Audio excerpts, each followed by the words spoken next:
You're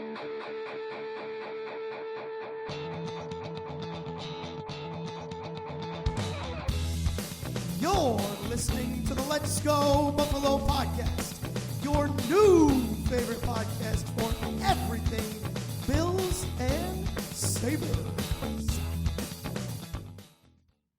What's going on, everybody? You're listening to the Let's Go Buffalo podcast, your favorite podcast for all things Bills and Sabres, with the pals Nigel, Tom, and Jake. Episode 7 coming at you. We are sniffing those double digits. We're close. Quick reminder to follow our social medias at Let's Go Buff Pod. That's Buff with 2 F's on Instagram and X or Twitter or Elon's venting space, whatever you want to call it. Yeah, that guy's a problem. Let's say hey to the fellas. Tom, how we doing, buddy? Man, what are we gonna do for double digits? Are we going through tables? Is that what we're doing? I probably not. No, because we're all so far apart. We're probably just All going right, to do the exact same thing and give us an extra thumbs up. Yeah, I know. Maybe we could sit at tables. Sit at tables nicely and have a meal together. Oh, that would be nice. Jake, how are you, pal? I'm great, man. I'm excited to chat tonight. We got a lot to go through. Yeah, we do. A lot. Buckle up, folks. It is going to be a busy night, peeps. We do have a lot to get to. So we're going to cut our intro banter short a little bit, and we're going to hop right into Beer Corner because we do have a lot to discuss. Ready to snap one, fellas? I am. Everybody just had a sigh of relief that we're cutting the intro banter short. Let's do it. Yeah, right. Here we go, boys. And 3, 2, 1. Tom, I see that main beer. I'm excited about it. I don't mean to steal your thunder, but tell me about it. Tell me about it. Dude. Oh, it's a gorgeous beer. I'm having this evening a tiny, beautiful something. It's a pale ale from Maine Beer, and it's just the best. I'm very excited. What was it called, Tom? A tiny, beautiful something. Tiny, beautiful something. I like that. Just like you. Yeah, well, I've been called worse, so I'll take that one, I guess. Alrighty. Jake, what do you got, buddy? It is hockey season. Today was the first day of training camp for on-ice sessions for Buffalo. We'll get into that later. So in honor of that, I have a beer from Labatt, brewed in conjunction with Labatt from Big Deal Brewing. Shout out Spit and Chicklets for their beer. So, Biz, this is for you. Nice. And yeah, it's a tasty golden ale. It's pretty good. I'm a big fan. Dude, I like that beer a lot, man. I've had that a bunch now. I think that's a nice drink, dude. It's good. Yeah. Super crushable. Those will be good for tailgates and whatnot, man. Absolutely. I like what you're thinking. Dude. Yeah, that's a real good one. Well, fellas, speaking of it being sports season, I am drinking from Resurgence Brewing right over in Buff, the Circle the Wagons Buffalo Style IPA. So, yeah, that's where I'm at. Hell yeah. Yep, getting right in there. Nice, dude. I love it. Alrighty. Nice beverages from everybody. Actually, I'm taking a sip there. Give me a second here. Yeah, that's here for sure. Circle the Wagons, indeed. That's a great way to segue into a absolutely fire wagon game that we got to watch on Sunday, right, boys? Yeah, dude. Boys, we're good. We can all relax. Yep. Turns out Josh Allen can play sit football. Back down. Yeah. Well, folks, we're going to start by just going around the horn here. Excuse me. Going around the horn, talking about things that we like from the game. We're each just going to give one thing at a time here, and we're just going to keep going around the table. And I'm going to start because I did the segue, and I liked Josh Allen a lot in that game. Absolutely, man. Yeah, he looked real nice. Honestly, favorite thing that he did all game, stayed patient and took what the defense gave him. Somebody must have absolutely busted that into his brain. This off week, or not off week, but during the week, or he did it himself just by having high expectations. But the patience was appreciated. The dinking and dunking when it was necessary was appreciated, and he still put up a great stat line, almost 300 yards, 3 touchdowns. You take that 10 times out of 10. So I like Josh Allen. Oh, absolutely. And he still had that, like, a couple plays where it's like, okay, this is the freak of nature Josh Allen that we all just get so excited to watch. That touchdown throw he threw where I could have sworn he was dead to rights. And he just slotted it straight to Shakir. Yeah, and just it's unfair. It's unfair. yeah, yeah. That throw was unreal for sure. Jake, what do you think, buddy? My big takeaway was how about that rushing defense? Not one, not two, -2 yards. We limited Josh Yeah, Jacobs to rushing. He had a couple receiving yards, of course, like not a couple. Hick, he's a good receiving back for sure, but on the rush, -2 yards. That the guy had 1,600 scrimmage yards last year. Like that's Yeah. an incredible job. So I was That thrilled about that. that doesn't happen by accident, Like that scheme, that's players playing out of their minds. Ed Oliver and Daquan Jones just look like the studs they are. And it yes, was awesome to see them like really just come to life. That was so good. So good. yeah. Are we back to me now? No, it's my turn. You Oh, Tom, skipper, sorry. you. You took like 7 last week, Tom, so I thought it was my turn. Well, I want everybody to know that we had a talk ahead of time that we only get one per. Yep. Tom goes, guys. That was made very clear. I'm only going to take one, guys. I promise. Tom's actually wearing a shock collar during this episode, so we can zap him if he gets going too much. Oh man, Tom, what'd you like? Well, buddy? don't get too excited, Bells. What I really liked was seeing Terrell Bernard be us like the middle linebacker that we needed him to be. Like he was great. He played the run really aggressively. He had that one interception off that tipped pass, right? And played the pass really well. Like he is not the liability I thought he was. We still have many more games to play. He's not done, but I am not concerned. So much not concerned that apparently we saw today Christian Kirksey, the linebacker we picked up from Houston, was it? He retired today. He was so much not concerned from he was I'll tell you guys in a second why I'm laughing. Tom, go ahead and finish up. Oh, stop it. Okay, anyway, he retired because he was going to possibly be the fill-in for Terrell Bernard if he couldn't do it, but clearly Terrell Bernard can, and that's awesome. Yeah. So the reason Tom and I were just giggling, we, for those of you that don't know Tom has a tendency to stumble a little bit over his sentences when he gets going. He gets really excited, and we've fleet started. Of foot. Yeah, exactly. We've started naming the episodes kind of whatever Tom stumbles over, and I think we got one right off the hop here. So this one will probably be called "So Much Not Concerned." Which is great.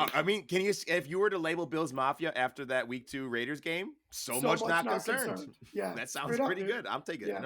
Yeah, absolutely. So Terrell Bernard, he remind me our conversations in preseason. We talked about him and Dodson. One of them was better protecting the rush. One of them was better in coverage. Which was Bernard? Was he better on the run, or is this a surprise that he's able to block the run so effectively, given what we thought of him preseason? He was the one that we thought would be better in coverage. He's a smaller linebacker, kind of like Matt Milano-esque size. And boys. Oh no, we got the giggles on tonight, everybody. Hang on, Sorry, here we go. Get your popcorn out. Yes, he's better in coverage. Dodson has proven to be very good in run defense, but he sometimes struggles in coverage. So it's great to see that Terrell Bernard is able to hold his own. He's by no means a dominant force out there, but he's holding his own, and that's good. Yeah, absolutely, dude. I agree completely with that whole thing. It's been great to see him. I don't want to say flourish, but yeah, I agree with you completely, Tom, when you talked about Christian Kirksey. I think the fact that somebody must have told Kirksey, like, hey, man, we're not feeling super concerned with him. So what we thought might be happening when we first signed you looks like it's not going to happen. And then he was like, all right, man, well, I'm ready to golf. So he just called it. But who do you think that is? Like the linebackers coach, probably? That's probably who it is, right? I would imagine it's going to come from somebody a little bit higher up. I mean, yeah, but I bet the conversation starts there, and then he eventually sits down and talks to McDermott and goes from there. Something like that. But I got one all right, more. Nines, what's your next one, bud? Yeah, I got probably one more. Matt Milano absolutely mossing the ever-living shit out of Josh Jacobs on that INT. That's just, I mean, what do you even say, dude? Like, that's just wanting the ball more. Like That he is. just And Josh it's Jacobs just is took his not a cannon. little guy. He's No, not a small boy. I mean he's only 5'10", which isn't that tall, but he's 220. Like it's not like he's a weak guy. He's strong, right? Exactly. And Yeah. Milano is stronger. Yep. Yeah, that was that got me up and out of my seat and fist pumping. That was just Absolutely. freaking awesome. Jake, you got another one for us, buddy? Well, I was in the bathroom during that interception, so I missed the bowl a little bit when I heard Tom yell. Dude. I was screaming from the other end of the apartment. Yeah. I thought there was a fire or something, but I mean, there kind of was. It was just on the field, so all good there. No, I mean, I don't have another like specific one, but just how good does it feel to come in, do business, home opener, and put up a 4-score lead on? I mean, admittedly, not an incredibly strong team, but just do your business, do your job, do it well, and away we go. Winning by 28 doesn't happen in the NFL. Like Exactly. that doesn't happen. So to do it is big. No matter who it is, like that's a showing. So Yep. we can definitely hang our hats on that. I have one last one, and it's the run offense. Oh my God, guys, yeah. we might have a run offense this year. Cookie. And then what does that mean for Josh Allen? Don't even get me started. But yeah, shout out James Cook, who also had a baby today or yesterday, very recently. Oh, he had sick, a baby dude. girl. Yeah, I saw it on the old Twitter, old X. He had a baby. He was talking about it last week in interviews, and the baby came. So Sick. Congratulations, Jimbo. Nice. Baby Mazel cookie. tov. Hey, cheers to Jimbo. Hey, I'll drink to that. Way to have a Future baby, running man. back coming in hot.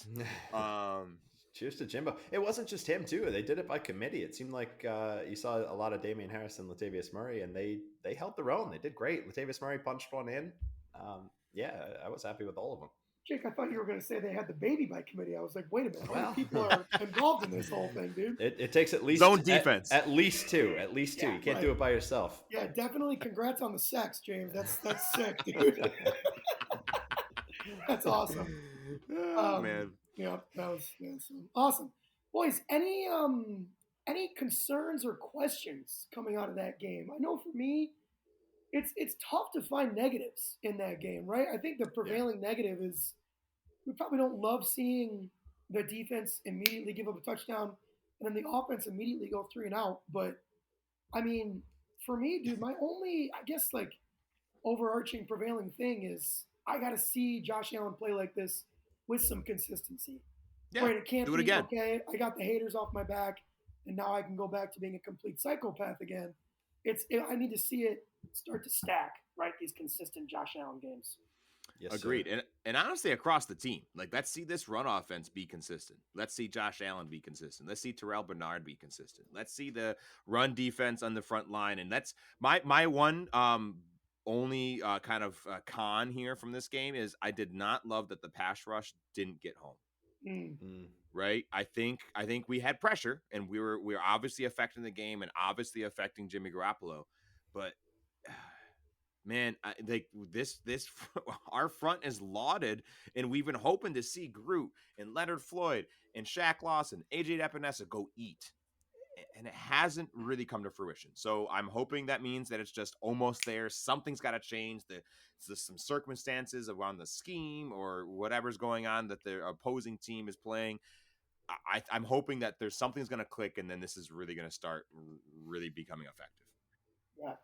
Yeah, the play calling for like as far as Sean McDermott taking over play calling, they've seemed more aggressive than the past few years. Is that fair to say? You think? Have you guys noticed that too?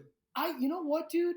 Based on what we saw in the preseason, he's honestly blitzing and all that stuff way less than I thought. Now, I would be willing to concede that a good chunk of that comes from the fact that he has now played against pretty much Zach Wilson. Right? He had Rodgers for 4 plays. Played against Zach Wilson and Jimmy Garoppolo, excuse me. So maybe Sean is feeling like I don't have to blitz these guys. I trust my team to make the plays when they need to happen. And so far that's happening. I wouldn't be shocked because in my opinion, Sam Howell, the quarterback we're going to play this coming weekend, is probably the best one we've faced so far. Jimmy G's got more experience, but I think Sam Howell's way more dynamic. So it'll be interesting to see how Sean McDermott goes about that. So you're right, Jake. Like I thought it was going to be a little bit more aggressive, but so far it hasn't. Like at least if we're just assigning blitzing to being aggressive, Not a ton of it so far. Yeah, I don't know. Agreed. I do kind of think he's keeping it close to the chest, right? Like Yeah, I think we're gonna see once we have a slate coming up here where we're playing the Chiefs and the Eagles and the Dolphins. Like I think we're gonna see some more creativity come out of the bag, but at least I can hope so, right? You got to hope that we can find ways to create this and manufacture these pressures. That I think will be really get to these quarterbacks because that's gonna be an issue. But I'm gonna it definitely could have been who we were playing. I'm gonna bitch for 2 seconds, and this has nothing to do with the Bills. I'm watching this Thursday night football game as we're recording. This league is so goddamn soft, dude. I just watched the defensive tackle. Tom, do you know the big name defensive tackle for the Giants?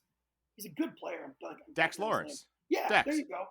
I Yeah. just watched him absolutely destroy an offensive lineman and sack the ever living crap out of Brock Purdy.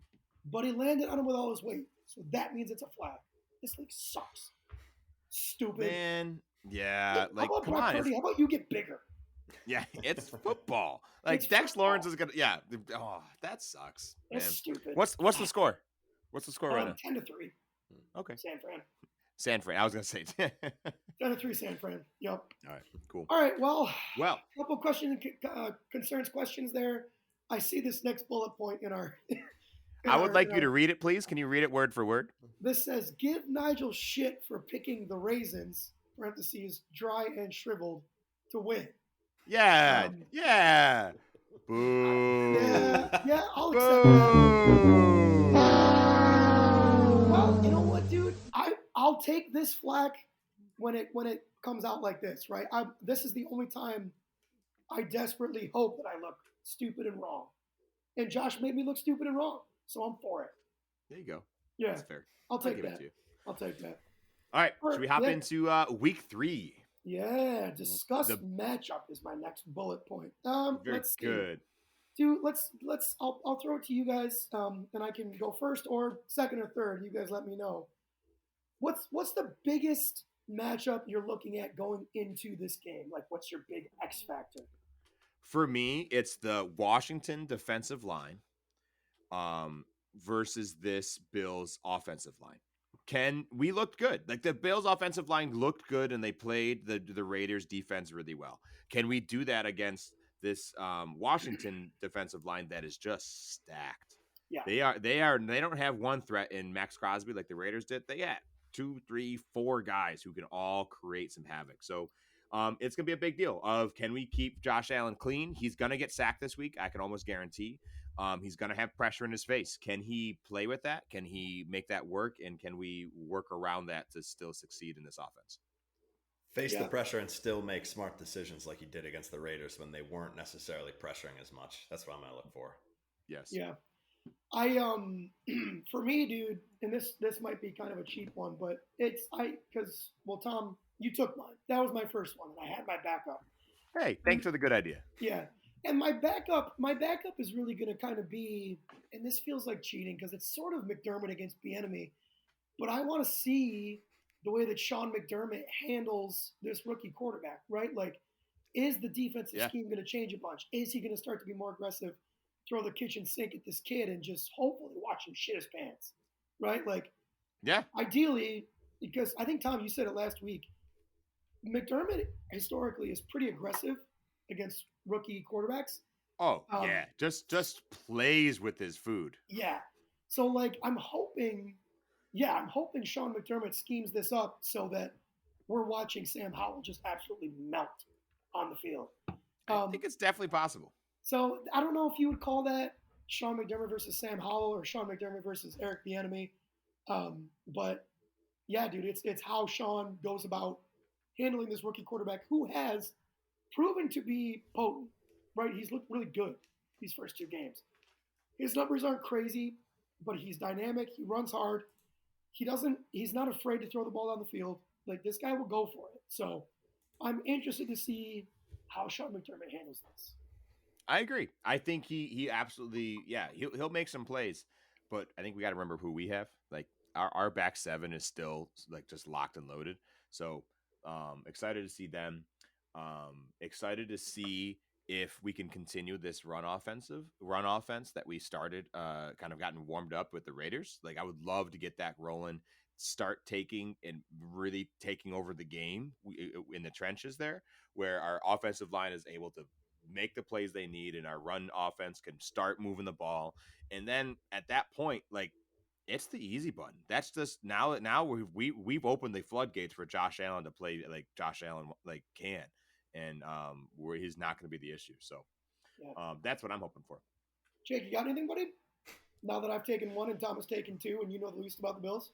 Yeah, well, no, I actually I have a really good point to make. I knew that the team changed their name a few years ago, and that is about everything I know about them. So I'm not going to help much in this conversation. It's also a dumbass name. So I still can't help hear Eric the Enemy. I know it's not his name, but I just love it. He is the enemy. If he doesn't have T-shirts made up with his face on it saying Eric the Enemy, he's missing out. He needs a better PR guy. But anyways, yeah. I digress. Yeah, brother. Any other matchup storyline type things with this game? I know it's you have to think of, they've got some really good wide receivers too. That's the other thing, right? You got Jahan Dotson, who's a scary second-year player. You got Terry McLaurin. He's really good. I don't actually know. Tom, do you know who their tight end is? Yes, I have their depth chart up right in front of me. It's Logan Thomas, who he's a little injured right now. He's questionable, I believe, with a concussion concern. And he has kind of shown some flashes. Mostly I know that because of I've occasionally looked at him for fantasy football, but beyond that, don't know a ton about him. But yeah, no, he can be a flashy player, but not a steady and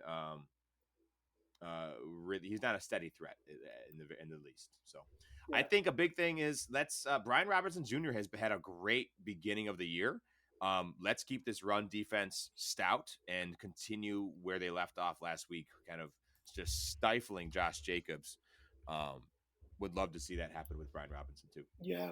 Yep. For sure, dude. Yeah, that defensive line, man. I know we didn't get any sacks last weekend, but they played really freaking well, dude. Specifically, and you mentioned him earlier, Tom, but Ed Oliver is, so far through 2 games, man, he is earning every dime of that contract, man. He looks and nice. More so, right? He's looking like a steal. Like I don't know if I would go that far, me personally. I mean, maybe you feel differently, but I think he's earning every dime of that contract. He's $25 million less than the highest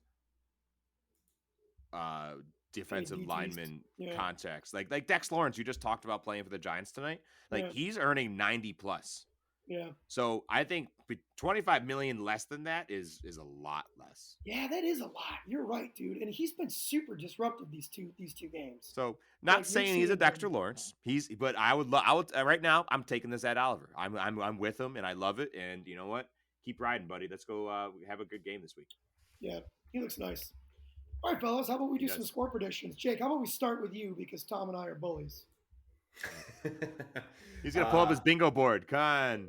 Yeah, I feel like I want to keep giving scoregami answers, but I'm gonna go a little more conservative. I'm gonna say 31-20. Bills come away with the win. There we go. I like it. Tom, what do you think, buddy? I think that's in the same realm. Yeah, I think 27-20, 27-17 is definitely within the realm of possibility. That's where I'm going to go with 27-17. All right. I'm desperately hoping that we don't come away from this being like, okay, Nigel has to start just always predicting the Bills to lose. However, I am foreseeing the Bills absolutely beating the wheels off these guys. I think we got a little bit of taste of success. I think Josh Allen's like, ooh, look at me dink and dunk and look at what we can do. And again, this is a better defense, specifically along the defensive line. But Tom, I'll say this. I'll give you, right now, I will Venmo you, and don't look at anything. I'll Venmo you $75 right now if you can name me a single linebacker or secondary player on this Commanders defense. It's on this screen right here. Come on, baby. I wish I had photographic memory. I don't remember anybody. Nope, can't tell you. Yeah. So here's the defensive line. Chase Young, first-round pick. Stud. Deron Payne, first-round pick. Stud. Jonathan Allen, yeah. Jonathan Allen, first round Stud. pick. Montez Sweat, first round pick. Stud. Okay, here we go. Weak side linebacker. I don't even know this. Kalike Hudson. Who? Yep. Cody Barton. Who? Jameen Davis. Who?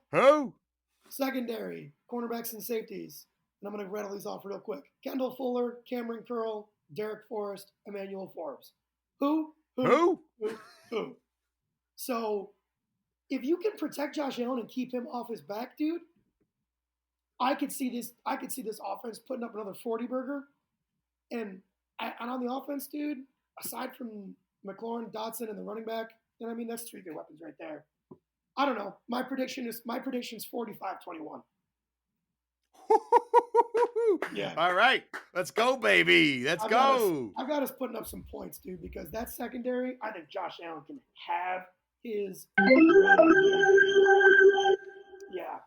This could be a huge game for the tight ends and the running backs based on like this linebacker crew, dude. Like I would love that.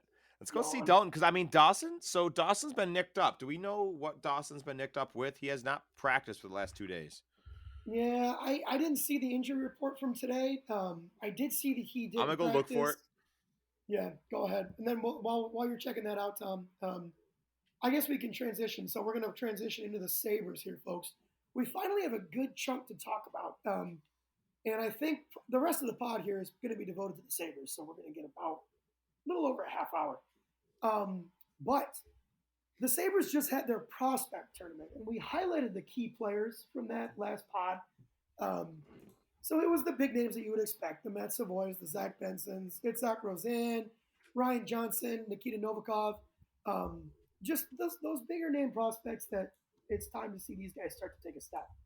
And a couple of these guys, man, did not disappoint. Jake, your top player from the Prospect Challenge, and I think we both have the same guy here, but let it rip. There's no one other than Savoy. He was the best player on the ice for games 1 and 2, and we'll get into his injury in a minute, but he would have been the best player on the ice in game 3. Easy. Yeah. He was dynamic. He's quick. He's excellent in transition. It was things that you expected from him, and he delivered. He had some nasty goals on night 1. He was flying out there. I was happy to see. Yeah, yep. He looked, and that's what you want from. Okay, so real quick before I get too far, Dawson Knox back injury. That's what was keeping him out of practice. So just before I forget that, yeah, dude, like that's what you want to see from that caliber prospect, right? Like you want to see Mets. I just watched Brian Dable drop an epic F-bomb on screen. That was awesome. Let's go Dabes. Let's go Dabes. You want to see Matt Savoy and Zach Benson be the best players on the ice, right?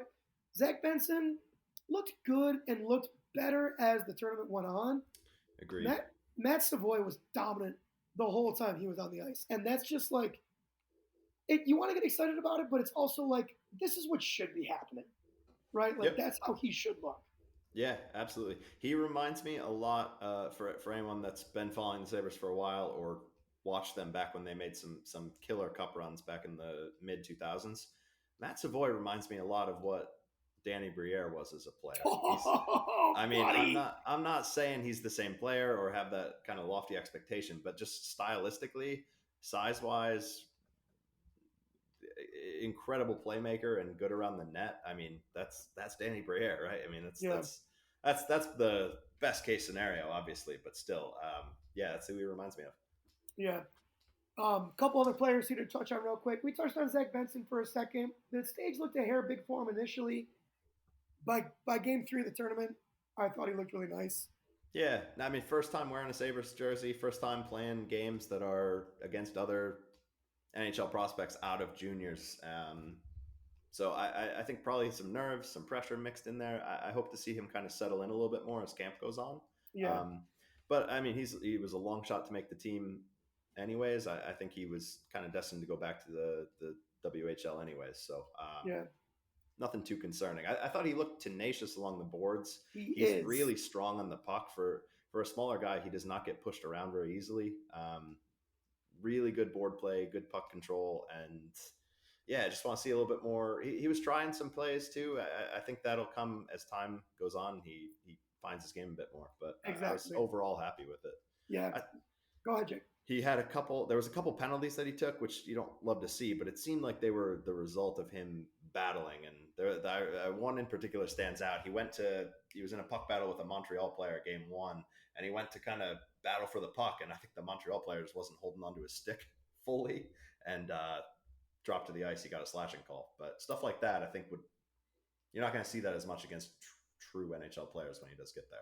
Right. Yeah, and a guy like Zach Benson, who's on the smaller side, like you got to give guys like that time to find their game, like you said, but just see how their game, with those smaller guys, how their own individual game acclimates to the professional level. So it'll take him some time.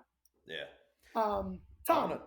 Sorry, Jake, go ahead. No. I was gonna say I want to touch on Isaac Rosine. I thought he's somebody that maybe wasn't an everyday name, but has kind of come into his own.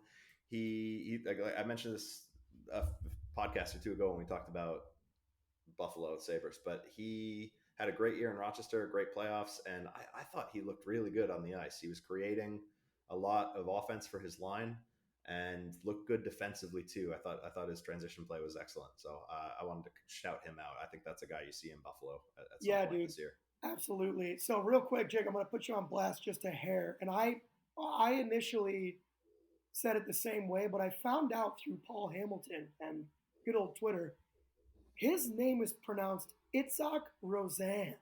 Oh. Yeah, dude. Which is like That's sick. Cool. What a cool name, right?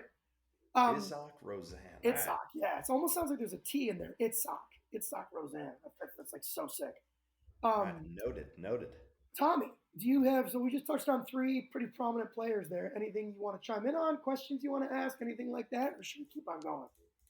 So I have a general question and then a specific question. Hit me, dude. My general question. So, and Jake and I had this conversation a little bit, but I want to bring it up in the pod just for everybody else listening out there. So this prospect challenge is not players who are necessarily already tied to the Sabres, correct? Or do they all have to be, everybody who played for the Sabres this past weekend, they are in the Sabres farm program somewhere?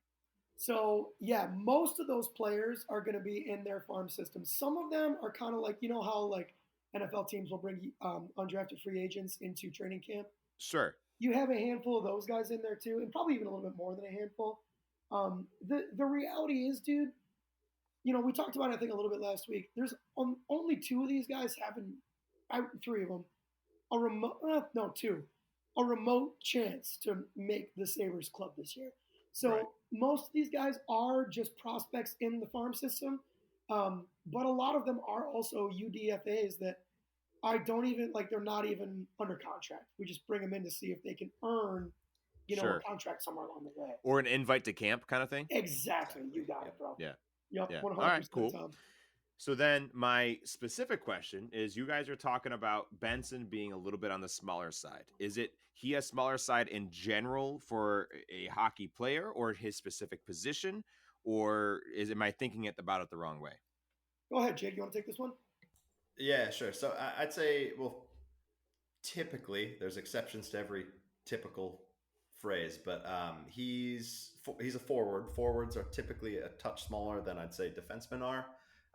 But even for a forward, he's a small guy. I mean, keep in mind, he's 18 years old. He's going to grow. He's going to get that. You're still growing height.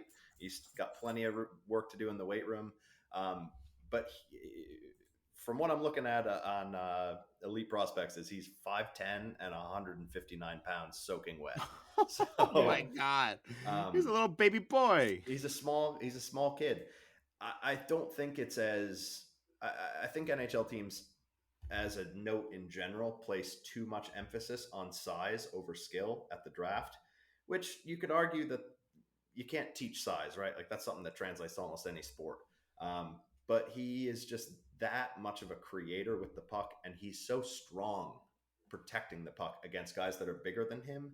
His size doesn't concern me at all. Do you think any differently, Nigel? No, I don't. And the reason I don't, here's the characteristic you need with these smaller guys, and it's the first thing we talk about with Zach Benson, and it's tenacity. You have to just be an absolute prick to play against.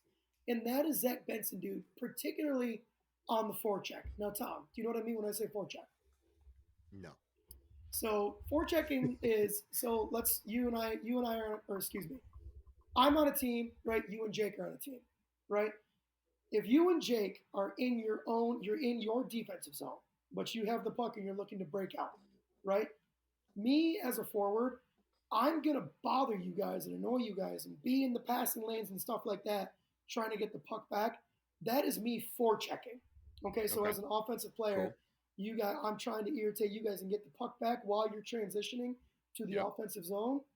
That is me forechecking. That's where Zach Benson really shines, and it's just his tenacity as a forechecker and as a defenseman, right? Like he's the guy that when a guy's got the puck and he's screaming towards Devin Levi or Linus Allmark or whoever, not Linus Allmark, oh my God, Devin Levi or UPL, excuse me, Benson's going to catch that guy. Like he's going to be the guy that comes up from behind, lifts his stick, and takes the puck away, just absolutely picks his pocket. Those are the things you get with Zach Benson, in addition to a really, really, really talented offensive player. So cool. That's great. But he's small. Let's see it. The height is less concerning to me than the weight. He's got to thicken up, dude. Yep. 159 is just, you're gonna die. That was me in the 7th grade, you know, And also, not a lot that he's gonna keep growing, dude. I stopped growing at 16. I've been 5'8" since sophomore year, so he might not get any taller. But the thickness, that's definitely got to change. Yeah. So he's got almost 10 years till he's in his physical prime, which I believe for males is the age of 26. So he's okay there. Yeah, he's got time. Yeah. Some defensive guys to chat about real quick. I'll leave you your boy, Jake, but Ryan Johnson, just looking solid, right? In the places he's supposed to be, doing the right things. Nothing flashy, nothing crazy, nothing that's going to get him on the top 10, but just a stay-at-home guy that is doing his job. Looked nice, man. I don't know. I thought he was solid. I totally agree with you. Yeah, he's stabilizing presence back there. He Tom, one of the things you'll probably hear us talk about with defensemen, if you're watching a game and you don't notice a defenseman on the ice, that usually means they're doing their job pretty well. They're neutralizing plays, they're getting the puck back up to the forwards and eliminating chances against. So, I thought he did a great job with that, limiting opportunities for the opposing teams. It's just like Tom, like we never hear Trey White's name because nobody's throwing the ball, right? Like, right. He's taking away shit. Yeah. Exactly. Yeah. Yep. Same thing. Yeah. Jake, great talk point. To me about your boy there, your big D man. Go ahead. Nikita Novikov. Yeah. So he's I'll be honest, I didn't have very many expectations for him. I'd never really watched him play a full game. I've seen, clips here and there and, his draft video, things like that. But I was pleasantly surprised by him. I mean, you want to talk about size? That dude's got size. He's a big kid. Fucking huge. And I thought he used it well. And what surprised me was his transition play and offensive awareness. One goal in particular stood out to me. He caught Montreal in game 1 on a change, ripped the puck quickly up through the neutral zone, called for a pass, moved the puck up through the neutral zone to, I think, Nadeau, who then put it in the back of the net. And so just that transition play is what Buffalo plays in a night in, night out basis. And I thought he looked good playing that system in game 1 in North America. Didn't he also score in the first game? Didn't he have one where he was screening up the left wing and he absolutely sniped one? Yeah, I don't remember that play exactly, but I believe I could be, maybe I'm making that up. So just for a little context, Nikita Novikov is 6'4", 198. That's a good size D man. Like that to me, assuming at 6'4", that guy can skate. That's the size you want for your defenseman. So the size is awesome. He had several really, really, really sick dishes that ended up being assists. So those were sick. I'm super excited to see this guy in Rochester, dude. He looks like he could be a steal. He looks nice, man. I agree. Tom, I'm excited to see how he progresses. Anything you want to ask at all, Tom, or should we keep on going? Totally up to you, pal. I just Not don't want to yet. leave you Keep it out. rolling, boys. You're doing great. Well, I Keep it think rolling. let's segue here. So at the end of the prospect challenge, Savoy got injured. It's a shitty topic to talk about, and it's an injury that'll keep him out of camp for what seems like the duration of camp. So the transition here is to talk about training camp. So it sucks that he got injured. It looked like a shoulder injury. He's labeled week to week, but I saw that the team's optimistic that he won't need surgery on it. So that's a huge plus. Hopefully he's back on the ice soon. But yeah, I was seeing things that indicated that it looks like there's a chance he could catch the tail end of camp, which would be awesome. Yeah. Just because a guy like that, like you don't want that guy missing reps, right? Like he's a guy that like you want him to start getting all the training camp experience he can, because chances are, and there was I don't know if I mentioned this on the pod last week. They're appealing the fact that Savoy can't play in Rochester this year. So right now, because of his age and when he was born, his options are to go back to the WHL, which is the Western Hockey League, or to play for the Sabres. One of those is a lot of a long shot, but he's simply way too good for the WHL. Where he needs to be right now is the AHL in Rochester. The Sabres did appeal that. I haven't seen an update on it. I did see it was unlikely that they would win the appeal, but I'm glad they're trying because I think it's probably better to put him where he's way too good than where he's going to be swimming in the really deep water. So chances are, if he can't play in the AHL, he's going to go back to the Dub. Is he too young to play in the AHL? It's the exact details of it, Tom, are hairy to the point where do you have him, Jake? Yeah, I mean, generally offhand. So I don't get it. It's so we're going to talk about three tiers. You have the NHL, the top level. The AHL is the farm system underneath the NHL, and then there's junior hockey, the CHL, Canadian Hockey League. That's where Matt Savoy was playing, and where he, like Nigel was saying, he has to either play in the NHL or go back down to the CHL. The CHL wants to hold on to top talent that could and will play in the NHL eventually.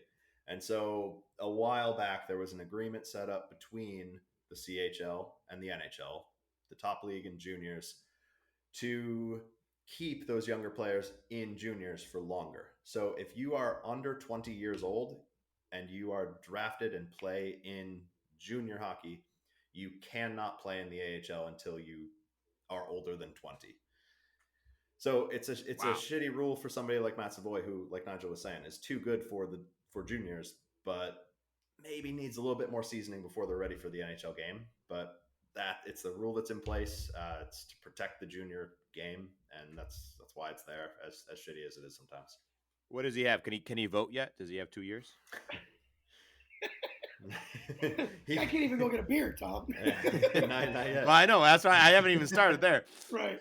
Can he vote? Can he vote in this democracy? Yes, I believe he can. The Republic. Yeah. Right. Jake, great breakdown there, buddy, because to this day, I can never figure that shit out. Like I just never. Every time I'm reminded that Savoy can't play in the A, I'm like, why? Yeah. Like, none of these reasons. Jake is a good explainer. That's why. He's an explainer for sure. Or I just have too many obscure hockey facts in my brain. No, that's awesome though. We love that. But I want to say, the guy that you were talking about that appealed. This is the place to have that. So the guy that appealed to not have that rule apply to him is a guy named Shane Wright, who is part of the Seattle Kraken I didn't know he system. Did that. He did. So he missed the cutoff by a single game, and so the Kraken appealed and said, "Look, this is insane. Basically, let's have this guy be allowed to play in the AHL a bit early, even though he doesn't fit the requirements." It was approved because, again, it was a single game. So now Shane Wright is able to play in the AHL.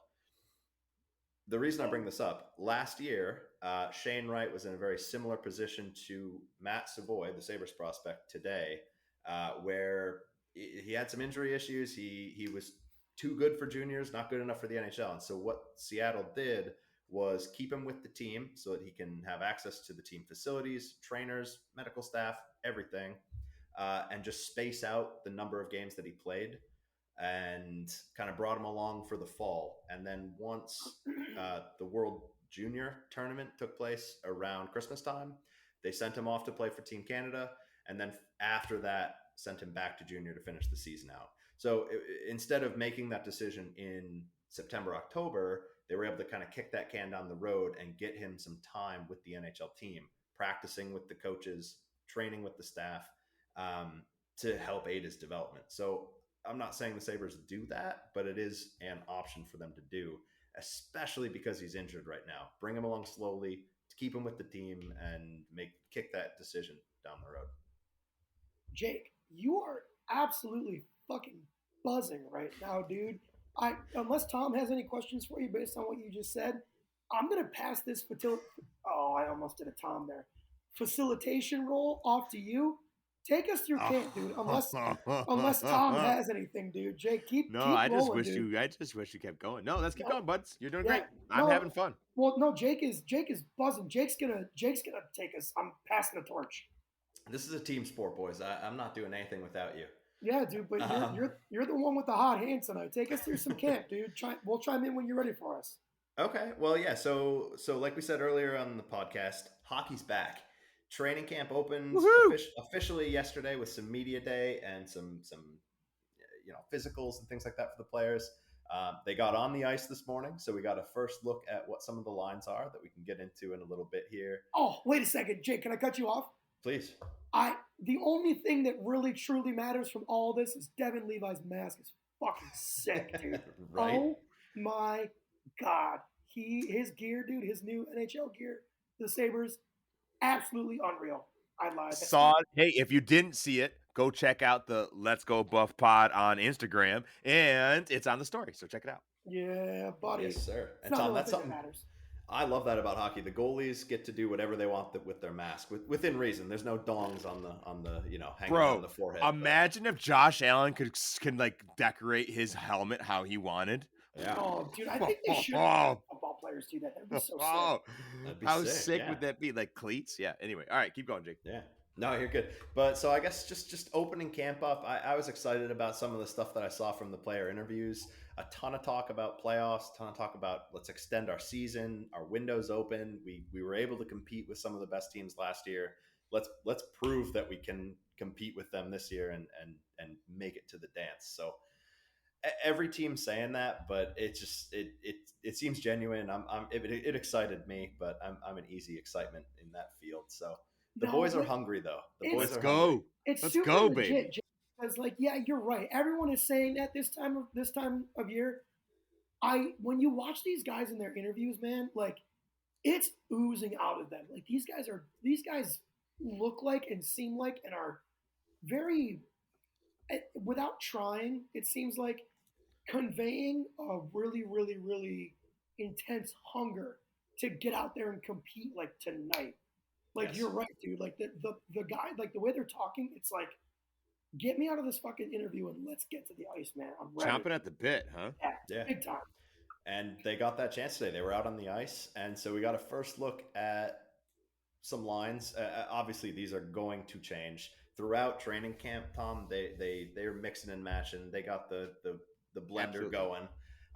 But I wrote down a couple of lines that I thought were intriguing or excited me for some reason. I think first and foremost, I wanted to hit Zach Benson getting a look on Skinner and Thompson's line. So kind of taking Alex Tuch's spot from most of last year. Again, I don't think he sticks there, but it's cool to see him with those two very established guys and get some looks with them. And from what I read, I mean, I think he played well today and looked good with them. So I was excited about that. Yeah, dude, I like that a lot. What I really like about that is that's the coaching staff putting Zach Benson in the best situation to portray himself in the best light. Yeah. Right? Like, there's no way Zach Benson's not going to look solid with Tage Thompson and Jeff Skinner on the ice on the same line. So I think it's good on the coaching staff for like, hey, man, here's the top crew. Like, show us what you're about. Right? I thought that was very substantial. I noticed that too, Jake. Does that happen often with like first round prospects coming in and playing with some top players on the team during camp? Does that happen? It's totally dependent, man. To me, I can't remember seeing a first round pick like this, like Skinner and Thompson. They play on the top line in Buffalo. I can't actively think and remember right now of a time for the last time I saw that happen. Jake, do you feel differently, or can you think of a different time? They're There must be. I'm only going to disagree with you slightly. Yes, I think players get the opportunity, but I don't think they look as good as Zach Benson maybe did. I think that would be fair to say, and look to be the part of. But I mean, I think it's the first day of camp, right? I think everybody kind of mixes and matches. So with Yeah, a kid like Cool. that that's got that much skill, yeah, give him a shot with the top Right. guys And it's see what camp. happens. Right. It's camp. It's time to play the science experiments. Yeah, for sure. Yep, exactly. but so just to run down a couple other lines that I thought jumped out. Peterka and Cousins were line mates for much of last year with Jack Quinn, who Tom he went down with an Achilles tear over the summer during an off-season workout. Yeah. Okay, I remember that. We talked about that. Yeah. Yeah, so he's out till at least December, probably Man. Christmas time, probably. But let me try to get his name right. Isak Roseanne. There it is. Nailed it. So he was on that line. I think that could be an option for Buffalo to have a bit of a stopgap while Quinn is out. We'll see how they continue to look, see what kind of chemistry they can build. That's exciting. The other one I had here was Kulik, Middlestat, and Tuck on a line. And I saw Don Granato's comments that he wants Casey Middlestat to stay at the center position this year. Which he should. He looked great doing it. So when Thompson was hurt later in the year last year, he filled in on that top line, and he looked the part, man. Like he was creating. He's one of the best players on the team at setting up other teammates for good shots, in my opinion. And so I'd love to see that continue, especially when you staple two guys that have pretty damn good shots, like Tuck and Kulik on the wings. So hell yeah, dude. That could be a great line. Can I want to jump in on that line real quick. Please do. Jake, do you think there's and Jake, we have to be cognizant of the time here too as I'm talking. But is there a chance Kulik makes the team? Give me your thoughts. I don't know. I don't think we know enough to say yet. I mean, I think he looked good in the prospect challenge. I wouldn't say he blew the numbers off the page or anything like that. Yeah. If he proves he belongs, I'd be thrilled. I also would. I wouldn't lose a wink of sleep if he goes down to the AHL and tears it up and seasons a little bit more down there. Yeah, I think the two guys that are most likely to make the Sabres squad from the Amerks last year, probably Roseanne and Kulik. Those are probably the two guys that have the most opportunity. I don't say Savoy there only because he was still in juniors last year, and Kulik and Roseanne both have at least one. Roseanne, I think, two now. Years of experience in Rochester with the Amerks. Yeah, but I totally agree with you. I don't want to forget about Lucas Rusak too. He's been up and down a little bit and he could be an early call up too. I'm looking at this on paper, this Kulik Middlestat Tuck line, and I'm foaming at the mouth. Yeah, because that looks like a nice fucking line, dude. I agree.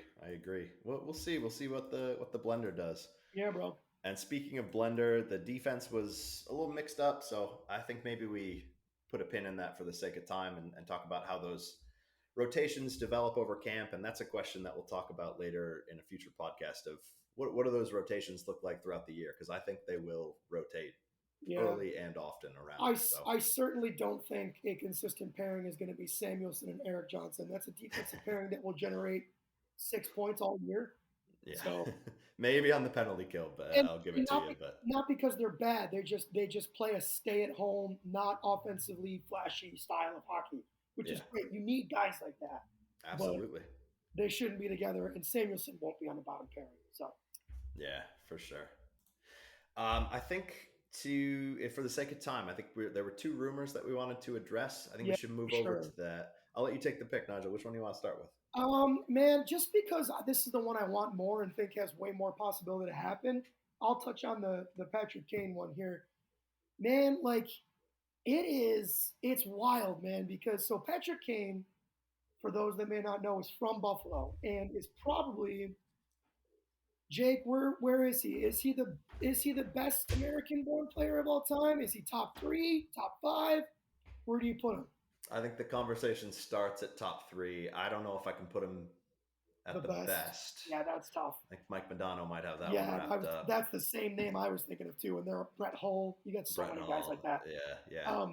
I'd But put him up there though. he's at Easily least top 5. in the last 15 years, he's top 3, no debate. If this guy, and he's from Buffalo, this guy comes back to Buffalo, man, and plays for the Sabres. This could be, I mean, the fans, myself included, will eat it up and be super stoked. It's I guess he's coming off of a surgery, right? Hip surgery, I think, or knee surgery, something. Coming off a surgery. And he's aged, right? He's 30 something, I think, at this point. 34. So yeah. So what kind of game does Patrick Kane have left? He did not look good with the Rangers last year. I think Rangers fans were probably super let down when he got traded and was, I don't want to say useless, but certainly not what you were hoping for as a Rangers fan. I mean, he's got a lot of miles on all those long cup runs with the Blackhawks. I think he was. If you were expecting Chicago Blackhawks playoffs, Patrick Kane, and he went to the Rangers, you're going to be disappointed. Yes. And so, if he signs in Buffalo, it would be a brand new contract. So anything that he's done before is kind of out the window for me. Obviously, he has the resume, and I mean, he's one of the best offensive players that the league's seen in the past 15, 20 years. He's right up there with Crosby, some of the best. So yeah.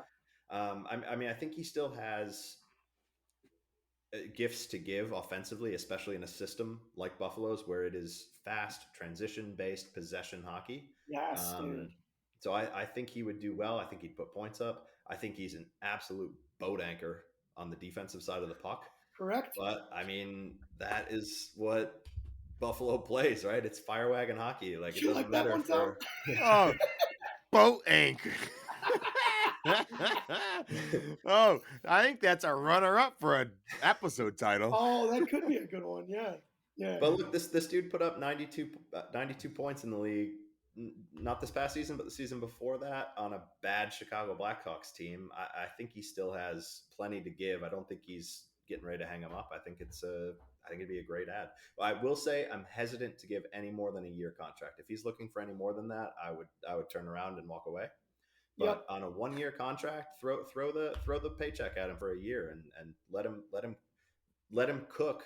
Throw him into a line with Cousins and Peterka in Jack Quinn's spot for the first couple months of the season and see where we end up. There's no downside to that in my eyes. Yep. Yeah, everything you just said is absolutely right, Jake. You want to touch on the other rumor? Or Tom, do you have anything that you want to ask or anything like that? No, you guys are doing great. I got to be honest with you. I'm very excited to continue to learn more. I am definitely on the outside looking in, drinking from a fire hose right now. That's all right, dude. You guys sound good. This is fun. You. I'm gonna sit down. I'm gonna sit back and be a listener at this point.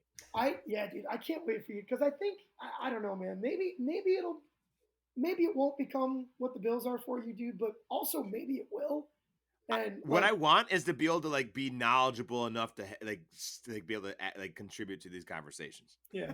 Now, I'm asking questions that I come to me at the time, but I don't go into these conversations with a question in mind. Yeah, that's how you learn, buddy. That's how you learn. You look really freaking good, though. Well, thanks. It's true. Yeah. Like a boat anchor or what? You look better than a boat anchor. Jake, catch us our last rumor, and then let's get out of here, boys.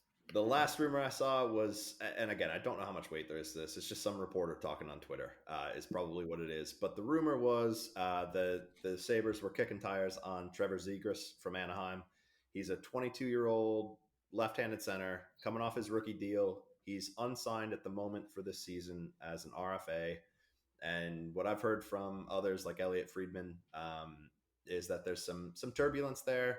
The Ducks GM is very hard-nosed when it comes to contract negotiations, so there could be some turbulence there. I don't think it's anything more than Kevin Adams looking at a situation where there's a dynamic center allegedly available for another team, and just trying to be involved in the conversation. I would be floored if something happens, and if a trade gets pulled off, you're gonna wince at what Buffalo has to give up. Yep.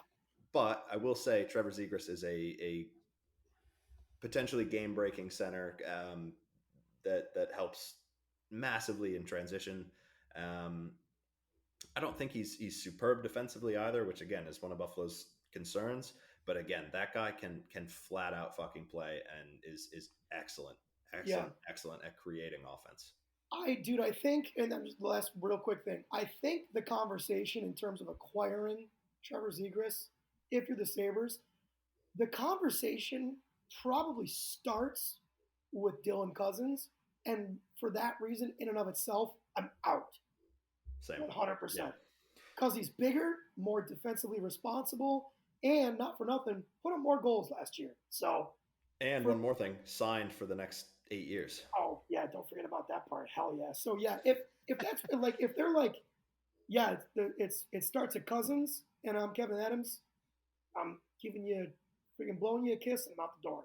So, all right, one quick question for you before Tom takes us home. If the offer was Jack Quinn and a handful of picks, what do you say to that? Can you define a handful of picks? Definitely a first in there and probably a second or two. Yeah. Yeah. If it was going to be Jack Quinn and picks, it's probably Jack Quinn. I would say a first, maybe even 2 seconds, and a third or a fourth. Yep.